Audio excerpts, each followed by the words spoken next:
السلام عليكم ورحمة الله وبركاته.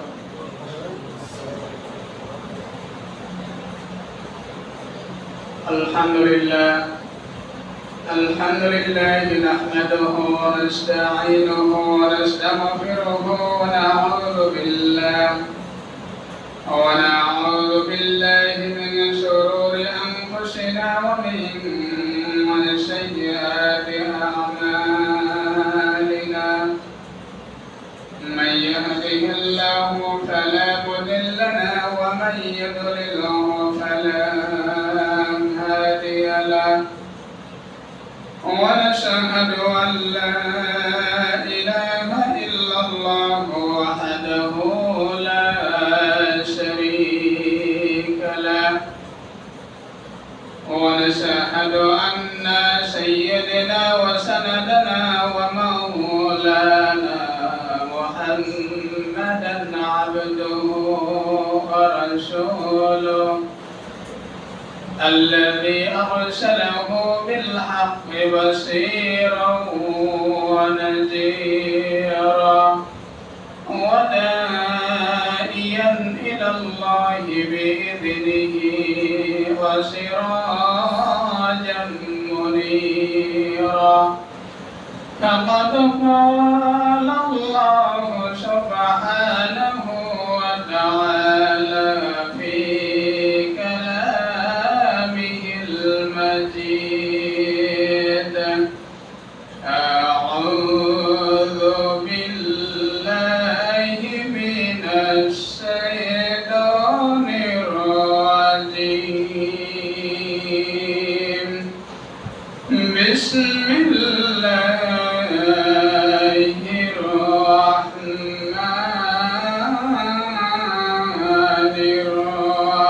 الرحيم.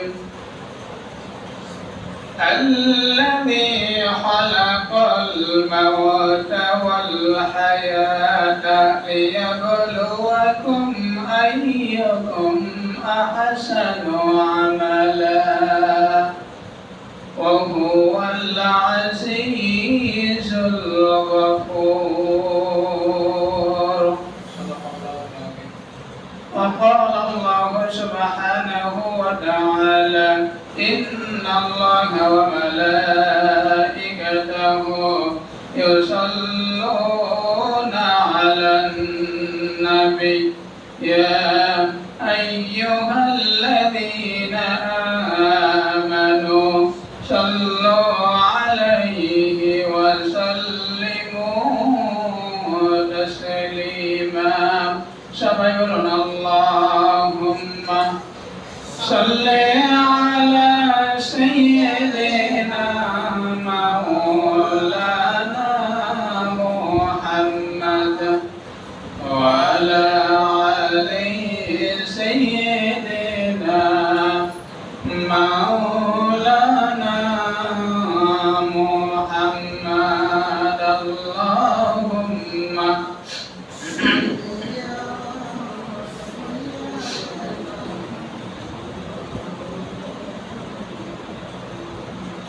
وعلى آل سيدنا مولانا محمد।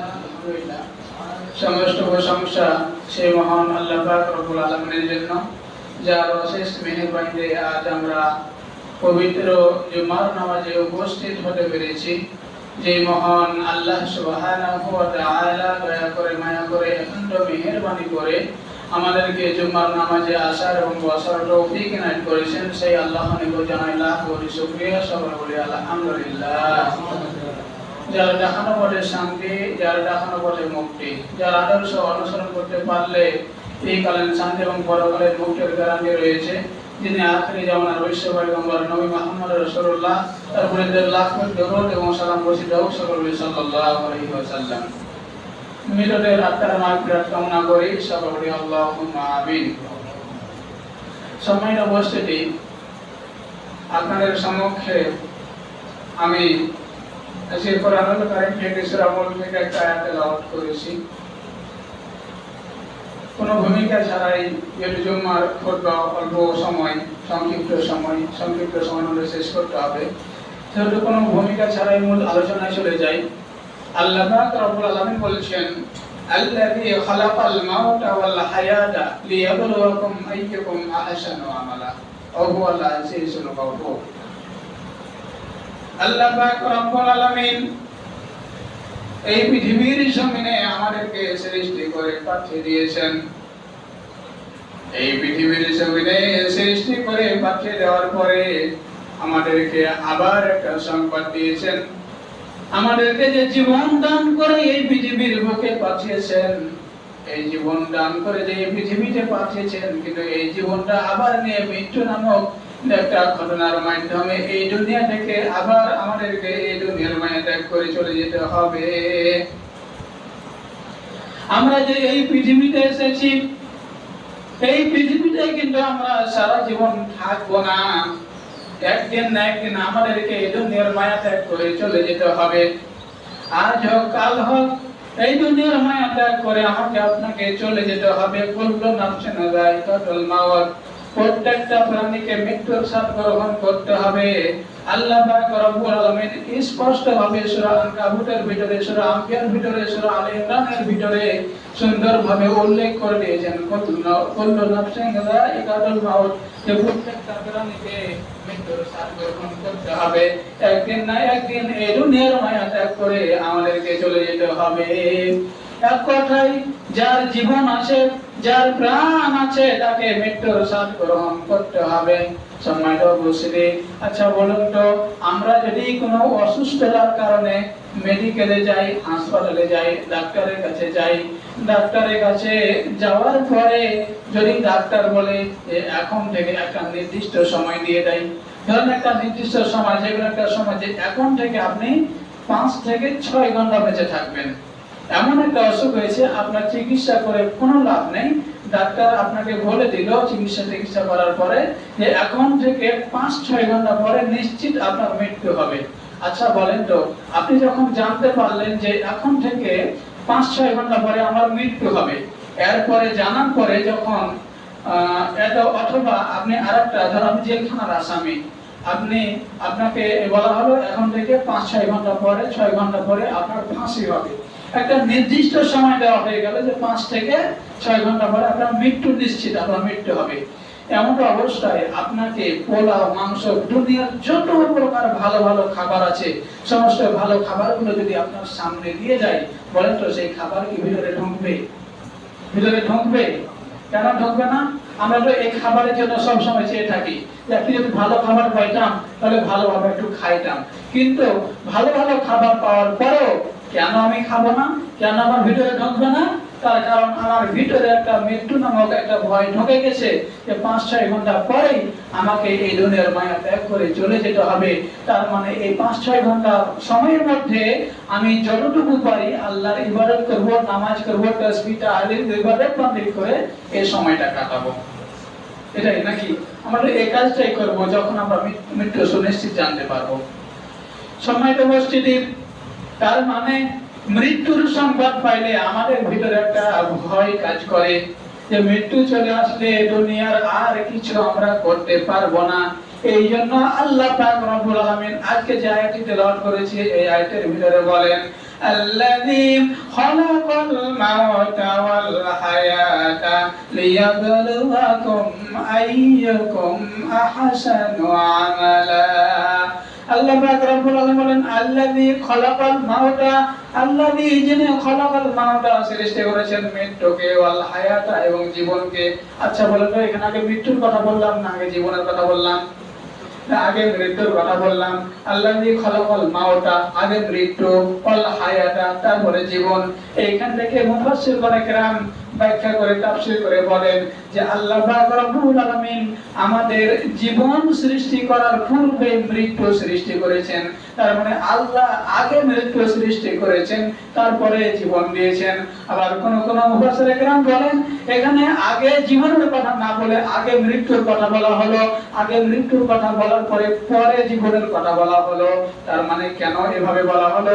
মুফাসসির کرام বলেন আগে মৃত্যুর কথাটা স্মরণ করে দিল এই জন্য যে মানুষ আমার বান্দারা মৃত্যুর কথা স্মরণ হলে আমার ইবাদত বান্দেগি করবে, আমার ইবাদত তাসবিহ তাহলিল করবে, তাহলে এই জীবনটা সুন্দর হয়ে যাবে। তার জীবনটা যখন এই দুনিয়া থেকে বিদায় হয়ে চলে যাবে, তার মৃত্যুটা হবে একটা সার্থক মৃত্যু, একটা সফল মৃত্যু।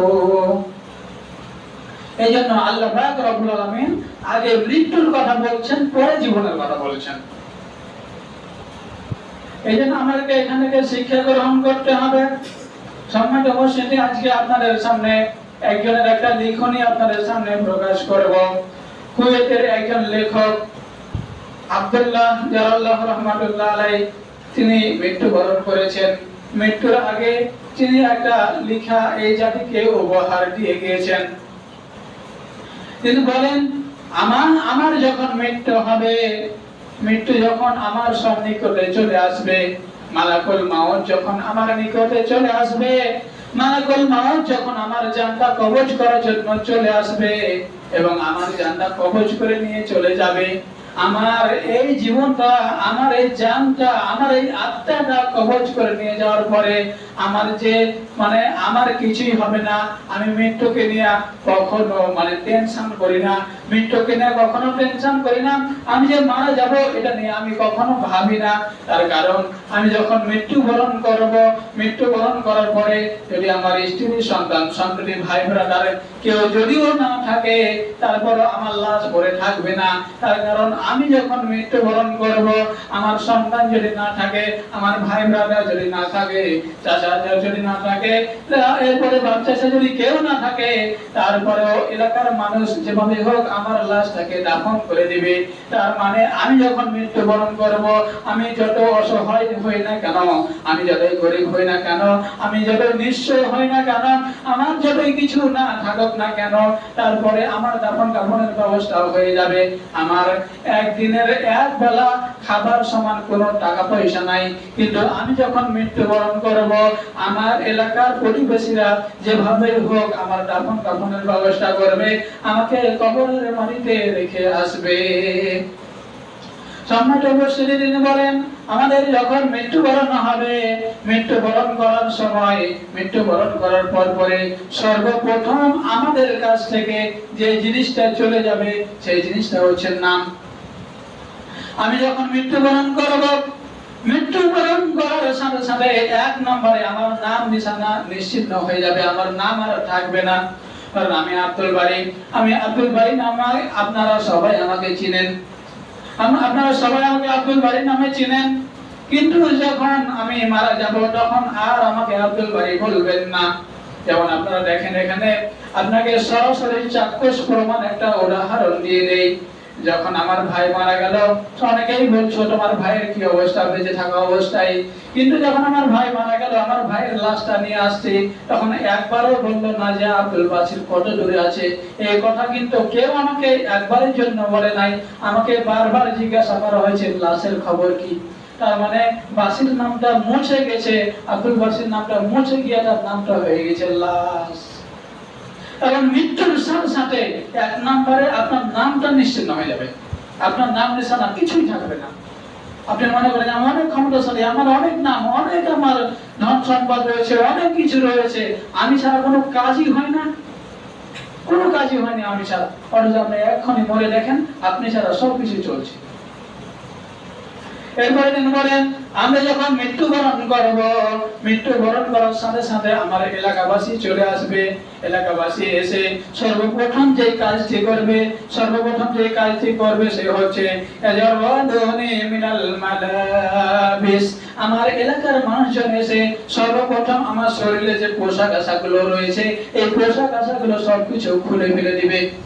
আমি ব্র্যান্ডের পোশাক পরি, আমি ব্র্যান্ডের পোশাক ছাড়া কম দামি পোশাক পরি না, কিন্তু যখন মৃত্যুবরণ করব, আমার এলাকাবাসী, আমার আত্মীয় স্বজন, পাড়া প্রতিবেশী, মুরব্বীরা আর কেউ আমার শরীরে এই দামি পোশাকটা কিন্তু রাখবে না, এই পোশাকটা আমার কাছ থেকে খুলে ফেলে দিবে।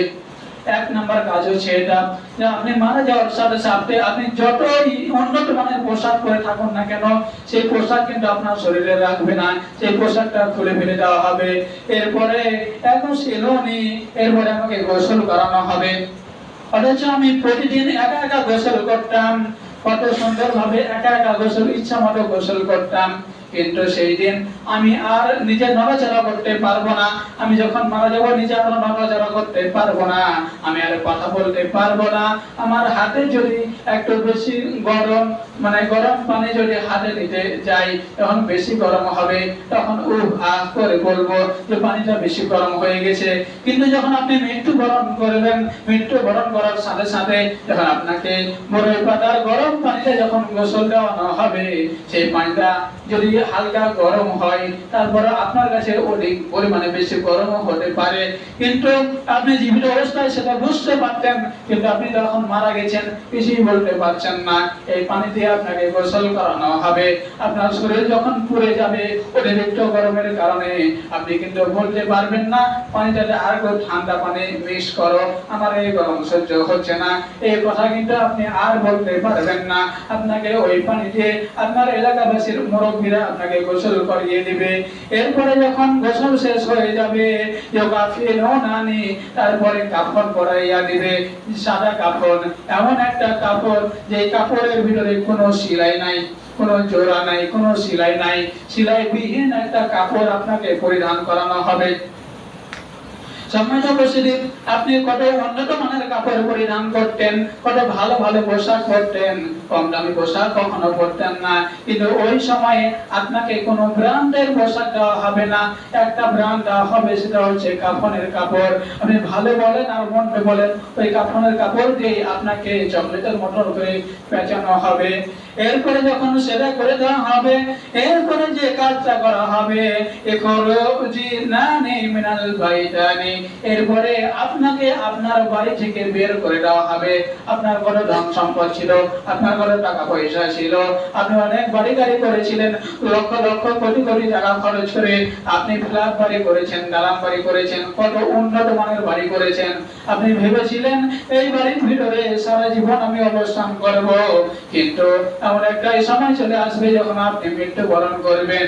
আপনি এই বাসা থেকে যখন অসুস্থ হবেন, এমন ভাবে অসুস্থ হয়েছেন আপনি নড়াচড়া করতে পারছেন না, এমন অবস্থায় আপনাকে আপনার পরিবারের লোকজন বা আপনার পাড়া প্রতিবেশী মেডিকেলে নিয়ে যাবে। মেডিকেলে নিয়ে যাওয়ার পরে যখন আপনি সুস্থ হয়ে যাবেন, সুস্থ হয়ে যাওয়ার সাথে সাথে আবার আপনি আপনার বাড়িতে ফিরে আসবেন।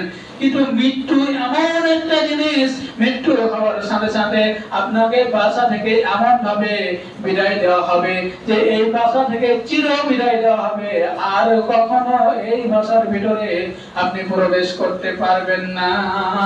আপনি একবার চিন্তা করে দেখেন, আপনাদের মধ্যে যাদের বাবা মারা গেছে, মা মারা গেছে, ভাই মারা গেছে, তাদেরকে একবার দেখেন তো কতদিন হয়ে গেল। আপনার ধরেন যে যদি দেশের বাইরেও যায়, দেশের বাইরে গেলেও 4-5 বছর পরে বাসায় কি ফিরে আসে না? পরে বিদেশ গেলেও তো 4-5 বছর পরে ফিরে আসে। কিন্তু বাড়ির পাশে 3.5 হাত মাটির নিচে যে রেখে আসলেন, একটি বাড়ির জন্য কি ফিরে এসেছে? ফিরে আসবে? কখনো ফিরে আসবে না। এটা হচ্ছে দুনিয়া থেকে চিরবিদায়। এখান থেকে আমাদেরকে শিক্ষা গ্রহণ করতে হবে যে বাড়ি ঘর আমি এত কষ্ট করে পরিশ্রম করে তিল তিল করে টাকা জমা করে ইট কিনে সিমেন্ট বালি কিনে এত কষ্ট করে আমি বাড়িটা তৈরি করলাম, এই বাড়িটা আমি আর কখনো ফেরত আসতে পারবো না। এই বাড়ি থেকে চিরবিদায় আমাকে দিয়ে দেওয়া হবে। সম্মানিত উপস্থিতি, এরপরে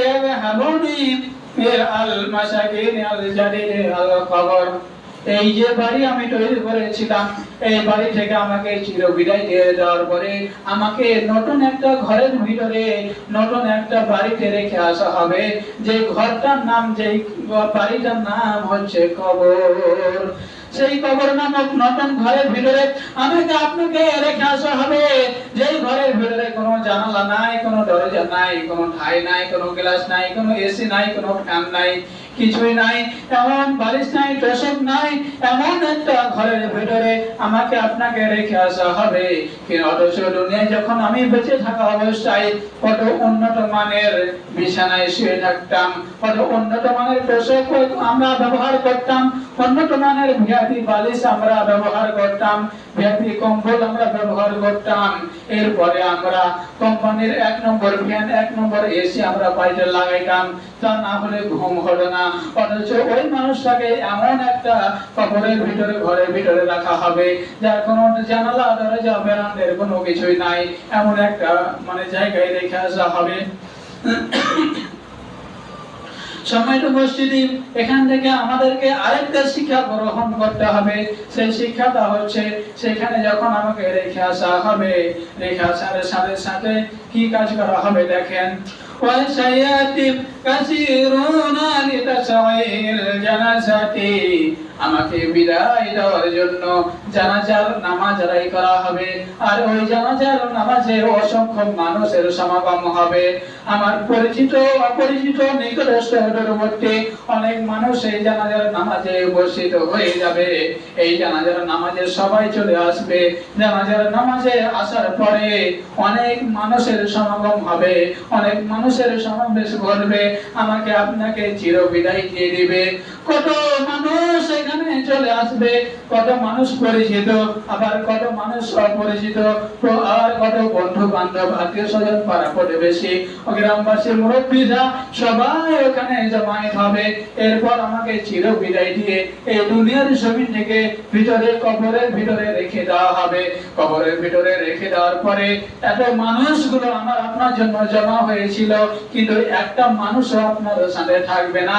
যখন আপনাকে দাফন কাফন করা শেষ হয়ে যাবে, সমস্ত মানুষের ভিতর থেকে যতই আপনার কাছের মানুষ হোক না কেন, আপনাকে সবাই আপনাকে ছেড়ে চলে আসবে। আপনার সাথে যতই কাছের বন্ধু হোক না কেন, একজনও আপনার কাছে আর থাকবে না। সময়ের উপস্থিতি, আপনি যখন মারা যাবেন, মারা যাওয়ার সময় আপনার সাথে তিনটা জিনিস যাবে। কবরে যাওয়ার সময় আপনার সাথে তিনটা জিনিস যাবে। কয়টা জিনিস যাবে বললাম? তিনটা জিনিস যাবে। এক নাম্বার হচ্ছে আপনার সাথে পরিচিত অপরিচিত অসংখ্য মানুষ যাবে। এক নম্বরে কি যাবে? পরিচিত অপরিচিত অসংখ্য মানুষ আপনাকে বিদায় জানাতে যাবে। দুই নম্বরে আপনার সাথে একটা খাট যাবে। কি যাবে? তোষক সহ একটা খাট আপনার সাথে যাবে। এবং তিন নম্বরে যে জিনিসটি আপনার সাথে যাবে সেটা হচ্ছে আমল। কি বললাম? আমল। তাই এক নম্বরে আপনার সাথে অসংখ্য মানুষ যাবে, দ্বিতীয় নম্বরে আপনার সাথে খাটিয়ে যাবে, তিন নম্বরে আপনার সাথে আমল যাবে। কিন্তু যখন আপনার দাফন কাফন হয়ে যাবে, দাফন কাফন হওয়ার সাথে সাথে প্রথম দুইটা ফেরত আসবে। অনেক মানুষ গেছে, এক নম্বরে অনেক মানুষ আপনার কবরে গেছে, আপনাকে দাফন কাফন করার সাথে সাথে একজন থাকবে না, সমস্ত মানুষগুলো ফেরত চলে আসবে। সাথে সাথে দুই নম্বরে যেটা বললাম, দুই নম্বরে যে আপনার সাথে একটা মরণ খাট গেছে, চকি গেছে, খাট গেছে, সেটাকে মানুষ ফেরত নিয়ে চলে আসবে। তাহলে আমরা সাথে করে যা নিয়ে গেছিলাম, এর পাশাপাশি কোদাল, শাবল, খুঁটি, যা কিছু আমরা ওখানে ব্যবহার করার জন্য নিয়ে গেছিলাম, সব কিছু আমরা ফেরত নিয়ে আসি। ফেরত নিয়ে আসার পরে সব কিছু আমরা ফেরত নিয়ে আসলাম, বাকি থাকলো কি বলেন তো? একটা জিনিস বাকি থাকলো, কি থাকলো? আমল। কি থাকলো? আমল। তার মানে আমাদেরকে কবরে যাওয়ার আগে সবচেয়ে যে কাজটা বেশি অর্জন করতে হবে সেটার নাম কি? আমল। আপনি যত বন্ধু বান্ধব তৈরি করেন না কেন, আপনি বলবেন যে আমি এত ভালো মানুষ, বা আমি ওই লোকটার এত কাছের মানুষ, সে আমাকে ছাড়া বাঁচবেই না, আমার সংসারটাই এমন, সময় নাই সংক্ষেপ করছে, আমার সংসারটাই এমন যে আমাকে ছাড়া আমার সংসারই চলে না। আমি আব্দুল বাড়ি, আমি নিজেকে দিয়ে উদাহরণ দিচ্ছি আপনাকে বোঝানোর জন্য। ধরেন যে আমি আব্দুল বাড়ি, আমাকে সবাই আমাকে আব্দুল বাড়ি নামেই চিনেন। এই মসজিদ কমিটির আমি একজন সদস্য, আমরা এখানকার লোকজন তাফসির করি, তাফসির কমিটির আমি একজন সদস্য। আবার আমরা সবাই মিলে এখানে একটা গোরস্থান করেছি সরকারিভাবে, এই গোরস্থানের কমিটির আমি একজন সদস্য। তার মানে যখন আপনারা মসজিদের বিষয় নিয়ে কোনো আলাপ আলোচনা করবেন, সবাই বসে গেছেন, আব্দুল বাড়ির বাড়িটা আসে এখনো আসেনি, তার মানে কি করবেন? প্রাথমিক আলোচনা শুরু করেন, মূল আলোচনা শুরু করিয়েন না। কেন? আব্দুল বাড়ি এখনো আসেনি, সে আসলে মূল আলোচনা শুরু হবে। ওটা আরো কিছু একটু মনোযোগ সবাই বোঝার চেষ্টা করবেন। গোরস্থানের হোক, মসজিদের হোক, বা যে কোনো কমিটির হোক, আমাদের সমিতি আছে, সমিতির কমিটিতে আমরা অনেক সময় মিটিং এ বসি। তার মানে কি? মিটিং এ বসার পরে আমার জন্য মিটিং আটকে থাকে। কি থাকে? মিটিং আটকে থাকে, বন্ধ থাকে, স্টপ থাকে। এমনও হয় যে গুরুত্বপূর্ণ কোনো ব্যক্তিবর্গের জন্য মিটিং ক্যান্সেলও করা হয়। অমুক ব্যক্তি আজকে আসেনি, আজকে আর মিটিং হবে না, আজকে আর আলোচনা হবে না, ওই ব্যক্তি কালকে বসে অন্যদিন থাকবে, সেদিনে মিটিং হবে। তার মানে কি, ওই লোকটা ছিল এখানে গুরুত্বপূর্ণ, সে ছিল, তার অনুপস্থিতির কারণে এই সভাটা হলো না, এই মিটিংটা হলো না, ক্যান্সেল করা হলো। তার মানে আপনি কি বলবেন, আমি এখন এমন একজন দামি মানুষ, আমি এমন একজন গুরুত্বপূর্ণ মানুষ যে আমাকে ছাড়া সমাজ চলে না, আমাকে ছাড়া পরিবার চলে না, আমাকে ছাড়া একটা মিটিং চলে না, আমার অনুপস্থিতিতে একটা মিটিং পর্যন্ত ক্যান্সেল হয়ে যায়। তার মানে আমি ছাড়া এই সমাজটা অচল, আমি ছাড়া এই পরিবারটা অচল, আমি ছাড়া এই কমিটি অচল। এটাই তো বলবেন। কিন্তু আপনি মরে দেখেন, আপনি মরে যাওয়ার সাথে সাথে দেখবেন আপনার ঘরে সবকিছু চলছে।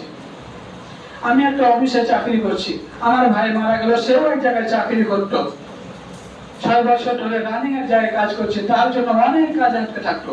যখন ছুটিতে বাসায় আসতো আবার ফোন করতো, অমুক কাজটা করতে পারি না, একটু তাড়াতাড়ি আসিও। তবে ছুটি পরে কাটাইও, দুদিন আগে চলে আসিও। তার মানে কি, এই জন্য ওই কাজটা আটকে আছে। এখন কি আটকে থাকবে? এই বিদায় নিয়ে দুনিয়া থেকে চলে গেছে, ওখানে আরেকজন লোককে নিযুক্ত করা দেওয়া হবে। আমি এখন ইমাম, আমি যে খুতবা দিচ্ছি, আমি মারা যাব, আব্দুল বাড়ি মারা গেলে এই জুমার মসজিদে কে খুতবা দিবে? আর কেউ এরকম নাই, মনে করবে যে কেউ নাই, মানে চলবেই না। কিন্তু এখানে আমি মারা যাই, এখন আরেকজন লোক নিযুক্ত করা হয়ে গেছে। তার মানে আমি ছাড়া যে চলবে না, এবার ভুল। আমি এখানে মারা যাবো, এখনই আমার জায়গায় আরেকজনকে নিযুক্ত করা হবে। আমি যে জায়গায় চাকরি করি, অফিসে আমার দ্বারা কত কাজ কাম বন্ধ হয়ে থাকে, আমাকে কম্পিউটার কাজ করতে হয়, হিসাব নিকাশ করতে হয়, কত কি করা লাগে, আমি সব কিছু কাজ করি।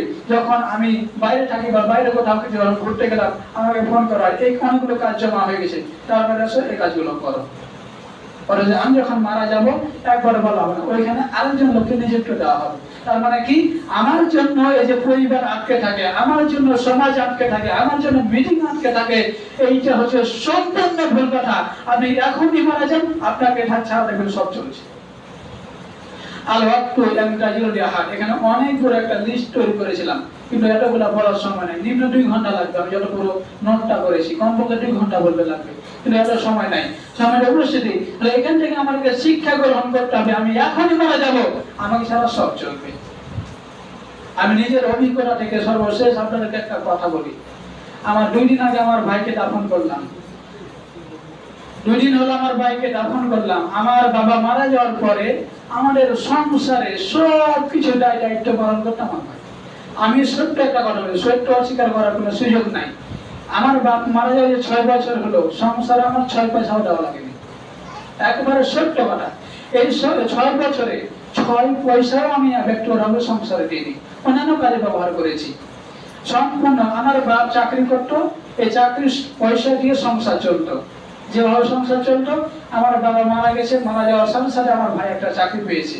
এই চাকরিটা, এই চাকরি পাওয়ার সংসারে যে বেতন পাইতো, ওই যে আগে যেভাবে সংসার চলতো, এইভাবে করে ওইভাবে সংসার চলতেই আছে, তো চলতেই আছে, আজ পর্যন্ত চলছে। আমি কখনো টেরও পাইনি, আমার কাঁধে কখনো সেই ঘরটা বসেনি, আমার কাঁধে সেই বোঝাটা কখনো পড়েনি, আর পড়লেও সেটা বুঝতে পারেনি, অটোমেটিক সেটা পার হয়ে গেছে। আমি একটা জিনিস প্রথম ভাবছিলাম, আমার ভাই দুনিয়া থেকে বিদায় নিয়ে চলে গেল, 2 দিন হলো, গত পরশুদিন দাফন করে আসলাম আমার ভাইকে।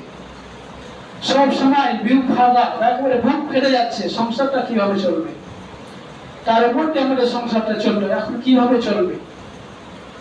আমি সর্বশেষ আজকে সকালবেলা একটা মানে নিজে নিজে ভাবছিলাম যে আমি যে গত পরশুদিন থেকে চিন্তা ভাবনা করছি, এই চিন্তা ভাবনাটা কার জন্য বেশি করছি? আমার ভাই বিদায় নিয়ে চলে গেল, আমার ভাইয়ের জন্য আমি বেশি ভাবছি নাকি আমার জন্য বেশি ভাবছি? আমি সব কিছু চিন্তা ভাবনা করে দেখলাম, আমার ভাইয়ের জন্য আমি যতটুকু ভাবছি, তার থেকে হাজার হাজার হাজার গুণ বেশি আমার নিজের জন্য ভাবছি। তার মানে ওই মারা গেছে, ওই শেষ হয়ে গেছে, এখন পরিবার কিভাবে চলবে, আমার সংসারটা কিভাবে চলবে, আমার পরিবারের সদস্য আছে, এদের ভরণ পোষণ কিভাবে দিব, এদের সংসারটা কিভাবে চালাবো, আমি এখন কি করব, কি করলে আমার সংসারটা আরো ভালো চলবে, এই যে এরকম চিন্তা ভাবনা নিয়ে আমার মাথায় ঘুরপাক খাচ্ছে। তার মানে আমি চিন্তা গবেষণা করে দেখলাম, আমি সে চলে গেছে ট্রকে, তাকে নিয়ে যতটুকু আমি চিন্তা ভাবনা করছি, তার চেয়ে নিজের ব্যক্তিকে নিয়ে বেশি চিন্তা ভাবনা করছি। তার মানে এখান থেকে কি শিক্ষা দাঁড়ালো, যে দুনিয়া থেকে বিদায় নিয়ে চলে গেল, তাকে নিয়ে আমরা আর ভাবি না, আমরা নিজেকে নিয়ে ভাবি নিজে কি করব। বুঝতে পেরেছি? বুঝাতে কি পেরেছি? তার মানে যে বিদায় নিয়ে চলে গেছে, সে চলে গেছে, সে তো চলেই গেছে, সে তো আর আমার সংসারের জন্য যা করার করে গেছে, আমরা কিছু করতে পারবে না। এখন কি করতে হবে এটা নিয়ে ভাবছি। মূল কথা হচ্ছে আমরা নিজের স্বার্থে ভাবি, পরের স্বার্থে না। সবসময় আমরা স্বার্থ দেখি, পরের স্বার্থে কাজ করি না। আমরা মানুষ, সময়ের উপস্থিতি, এখান থেকে আমাদেরকে শিক্ষা গ্রহণ করতে হবে। আমি একদিন বিদায় নিয়ে চলে যাব, আমাকে নিয়েও ভাবার কোনো সময় থাকবে না। আপনি একদিন বিদায় নিয়ে চলে যাবেন, আপনাকে ভাববার, আপনার জন্য ভাবার 1 সেকেন্ড আমার সময় নেই। আপনাকে নিয়ে ভাবার মানুষের 1 সেকেন্ড সময় নেই। আপনি চলে গেছেন, আপনি বিদায় নিয়ে গেছেন, আপনার আমল ছাড়া আপনার কোনো কিছু কাজে আসবে না। এই জন্য আপনাদেরকে একটা মাত্র আমি নসিহত করবো, একটা মাত্র আপনাদেরকে পরামর্শ দিব, আপনারা কিছু করেন আর না করেন, জীবনের নেক আমলগুলো জমা করেন। জীবনে যদি নেক আমলগুলো জমা করতে পারেন, আপনার কবরের ভিতরে যখন কোনো সঙ্গী সময় থাকবে না, যে স্ত্রী আপনাকে ছাড়া থাকতে পারতো না, যে মা আপনাকে ছাড়া থাকতে পারতো না, যে আপনার সন্তান আপনাকে ছাড়া থাকতে পারতো না, সেই সন্তান কিন্তু বলবে না আমি আমার বাপের সাথে কবর থাকতে চাই। আপনার স্ত্রী কিন্তু বলবে না যে আমি আমার স্বামীর সাথে কবরে থাকতে চাই। সেই সঙ্গী সাথী কেউ হবে না, শুধুমাত্র সঙ্গী হবে আমল। আপনি যখন মৃত্যুবরণ করবেন, অনেকদিন আগে আপনাদের সামনে একটা হাদিস বলেছিলাম, এটা বলে শেষ করে দেব। আমি একটা হাদিস বলেছিলাম, সেটা হচ্ছে যখন মৃত্যুবরণ করবেন, কবরের ভিতরে রাখা হবে, এরপরে আপনার জীবনটা ফিরে আসবে। আল্লাহ আবার আপনার জীবনটা ফিরিয়ে দেবে, আপনাকে জীবিত করা হবে। ইবনে হিসাব নিকাশের জন্য, প্রশ্ন করার জন্য আপনাকে একেবারে জীবিত করা হবে। জীবিত করার পরে সবকিছু শেষ হয়ে যাওয়ার পরে, যা কিছু আছে প্রাথমিক সবকিছু শেষ হয়ে যাওয়ার পরে, আপনি দেখতে পাবেন আপনার মতোই অভিজ্ঞ আরেকজন, আপনার মতোই, আপনারই ফটো করবেন, আপনার মতো চেহারা। আপনি আয়নাতে একটা চেহারা দেখবেন, কার চেহারা দেখতে হবে বলেন তো? আয়না যখন আপনি দেখবেন, আপনার নিজের চেহারা দেখতে পাবেন। ঠিক তেমনি ভাবে আপনার পাশে কবরে দেখবেন আরেকজন আছে, আপনি ভয় পাবেন কিনা বলেন? চারদিকে কোনো জানালা দরজা নাই। আপনি ভালো করে জানেন কবরে কেউ সঙ্গে সঙ্গে থাকতে হবে না, কবরে আমাকে একাই রাখা হবে। অথচ কবরে আরেকজন আমার মতো এক ব্যক্তিকে, ভয় পাবেন কিনা বলেন? তাহলে অটোমেটিক আপনি ভয় পাবেন। তখন ওই ব্যক্তি বলবে আমি কে, তুমি কি জানো? না, জানি না। আমি হলাম তোমার নেক আমল। তুমি সারা জীবনে যত কিছু মানে যা কিছু নেক আমল করেছিলে, সমস্ত নেক আমলগুলোকে একত্রিত করে আল্লাহ পাক রব্বুল আলামিন তোমার সঙ্গী সাথী আমাকে বানিয়ে দিয়েছেন। এরপরে ওই সঙ্গী সাথী আপনাকে বলবে, একটা ঘটনা পড়েছিলাম, সেটার ভিতরে আছে যে এই সঙ্গী সাথী আপনাকে, আমাদের যে সঙ্গী সাথী আপনাকে বলবে, কবরের ভিতরে একটা ছিদ্র হবে। এই ছিদ্রটি আপনাকে বলবে ওই যে ওইদিকে রাখো, ওই ছিদ্রের দিকে তাকাও। ওই ছিদ্রটিকে যখন তাকাবেন, তখন দেখতে পাবেন কত সুন্দর একটা ফুলের বাগান, কত সুন্দর একটা বাগান দেখতে আপনার মন ভরে যাচ্ছে। আপনি যখন জিজ্ঞাসা করবেন কি ওটা, তখন আপনাকে বলা হবে যে এটাই হচ্ছে জান্নাতের বাগান। যে জান্নাতে যাওয়ার জন্য মানুষ দুনিয়াতে কত ভালো কাজ করে, খারাপ কাজ ছেড়ে যায়, অন্যায় অবিচার পাপাচার কাজগুলো ছেড়ে দিয়ে ভালো কাজ করে শুধু মানুষ এই জান্নাতে যাওয়ার জন্য। তখন আবার ওই দিকে তাকাবে, ওই ছিদ্রের দিকে যখন তাকাবে, ছিদ্রের দিকে তাকিয়ে যখন জান্নাতটা দেখতে হবে, জান্নাতের পরে দেখতে দেখতে দেখতে তারপরে দেখবে যে দুনিয়ার দাম বাজতে লেগেছে, দুনিয়ার সব কিছু কবর থেকে আমাকে আছড়ায় বাইর করে ফেলে দিচ্ছে। একটু আগে আমি ওইদিকে তাকালাম, অথচ কিছুক্ষণ পরে আমাকে কবর থেকে বের করে দিয়ে ফেলা হচ্ছে। কি হলো? তখন বলা হবে এটা কিয়ামত শুরু হয়ে গেছে। কিয়ামত শুরু হয়ে গেছে মানে আমি না একটু আগে ঘুমাইলাম, আমি না একটু আগে জান্নাতটা দেখলাম। তার মানে কি দাঁড়ালো? আপনি যদি নেক আমল করে এই দুনিয়া থেকে বিদায় নিয়ে যেতে পারেন, তাহলে মনে হবে 1 সেকেন্ডের মধ্যে আপনার কবরের জিন্দেগি শেষ হয়ে গেছে। আর যদি আপনি নেক আমল করে যেতে না পারেন, তাহলে কিয়ামত পর্যন্ত আপনার আযাব আর আযাব, আযাব আর আযাব, আযাব আর আযাব চলতে থাকবে। মনে হবে কিয়ামত কেন হয় না, কিয়ামতটা কেন আসে না। কিয়ামতটা যদি আসতো, একটা বিচার ফয়সালা হয়ে যেত, জান্নাত বা জাহান্নাম একটা যাই একটা পাইতাম, ফয়সালা একটা হয়ে যেত, তো কিয়ামতটা যদি তাড়াতাড়ি চলে আসতো, আর মনে হবে যে কিয়ামতটা অনেক দূরে। কিন্তু আমি যদি আমল করতে যান, মনে হবে 1 সেকেন্ড পরে কিয়ামত হয়ে গেল। সময়টা অবশ্যই। এই জন্য আপনাকে সবচেয়ে গুরুত্বপূর্ণ একটি কাজ করতে হবে, সেটা হচ্ছে নেক আমল। নেক আমল করেন, নেক আমল যদি করতে পারেন আর কোনো সমস্যা নাই, আপনি অটোমেটিকই পার হয়ে যাবেন। আর আরেকটি কথা, আপনি কোরআন শেখার চেষ্টা করবেন। করবেন। একটা হাদিসে পড়েছিলাম যে যদি কোনো ব্যক্তিকে জাহান্নামের ভিতরে নিক্ষিপ্ত করা হয়, জাহান্নামের ভিতরে নিক্ষিপ্ত করার পরে তার ভিতরে যদি কোরআন থাকে, তার আমি উল্লেখ করেছি হাদিসের মানে রেফারেন্সটা মনে নাই, তবে আমি যখন মাদ্রাসায় ক্লাস করাইলাম ক্লাস 4 এর বইয়ে আমি পড়াইছিলাম হাদিসটা, কোরআন বই তাজবির অংশে। তো এখানে বলা হচ্ছে যে আপনাকে যখন জাহান্নামের ভিতরে ফেলে দেওয়া হবে, তার মানে গুনাহ আপনাকে দাড়ি পাল্লায় ওজন করা হবে, নেকির পাল্লা ছেড়ে গুনাহের পাল্লা ভারী হয়ে গেছে, গুনাহের পাল্লা যখন ভারী হয়ে যাবে তখন আপনাকে জাহান্নামে নিক্ষিপ্ত করা হবে। জাহান্নামে যখন নিক্ষিপ্ত করা হবে, আপনার ভিতরে যদি কোরআন থাকে তাহলে ওই আগুন আপনাকে স্পর্শ করবে না। সুবহানাল্লাহ। ওই আগুন আপনাকে স্পর্শ করবে না। জিজ্ঞাসা করা হবে কেন করছে না, কেন স্পর্শ করছে না, তখন বলা হবে তার ভিতরে কোরআন আছে, কোরআনে কখনো আগুন লাগতে পারে না, এই জন্য তার ভিতরে কোরআন আছে তাই তাকে পুরানো হচ্ছে না, আর পুনরায় তাকে আবার জান্নাতের ভিতরে পাঠিয়ে দেওয়া হবে। বলেন সুবহানাল্লাহ। আসুন আমরা কমপক্ষে ব্যাখ্যায় একটা মুহাদ্দিসিন কেরাম বলছেন যে কমপক্ষে 2 রাকাত নামাজ পড়ার সমান সূরা মুখস্থ থাকতে হবে। তার মানে সূরা ফাতিহা তো মাসবি থাকা লাগবে, আলহামদুলিল্লাহ যেটা সূরা ফাতিহা মুখস্থ থাকা লাগবে, এর সাথে কমপক্ষে ছোট ছোট আরো 2টি সূরা মুখস্থ করা লাগবে। যদি আপনাদের কারণ না থাকে, আপনারা ইমাম সাহেবকে ধরে যেভাবে হোক আপনাকে সেটা মুখস্থ করা লাগবে। ভিতরে কোরআন রাখবেন, ভিতরে যদি কোরআন রাখতে পারেন আপনার আর কোনো চিন্তা নাই, কোনো আর ভয় নাই। আল্লাহ পাক রব্বুল আলামিন আমাদেরকে সঠিক বুঝ দান করুন, নেক আমল করার তৌফিক দান করুন। সকলে বলি আল্লাহুম্মা আমিন। আখির দাওয়ানা আলহামদুলিল্লাহি রাব্বিল আলামিন। আসসালামু আলাইকুম ওয়া রাহমাতুল্লাহ।